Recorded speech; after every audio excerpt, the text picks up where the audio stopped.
Hey Cloud Gamers, at the most recent XFest game streaming showcase for developers, they were talking about some key improvements for xCloud game streaming. Now we know that we are all driving and pushing towards reducing latency as much as possible, and in this instance we are talking about the time from when you act as the player with the controller to the game's response.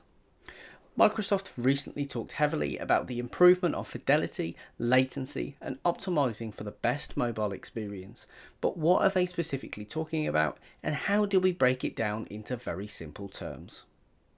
So previously, with the frames getting to your screen, there is a multi-step process involved in getting it to that screen that you are viewing, but Microsoft have been working on introducing something called Direct Capture, which essentially eliminates a lot of the technique, a lot of the latency.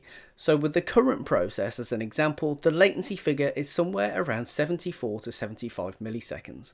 But with the direct capture method, because of the work that they are doing, they can get it to somewhere in the region of 2 to 12 milliseconds. Now, direct capture essentially eliminates the need to wait for VSync, any buffering and scaling to and from a non-existent TV. Now, whilst there will be some games that will get this automatically, it is worth noting that not every game will, and some developers will have to do some work surrounding the presentation of their game in order to have it support direct capture. It's also worth adding, Direct Capture does have some limitations in the fact that it maxes out at 1440p and also doesn't support HDR. Now, one thing that we've all experienced with xCloud at some stage is artifacting.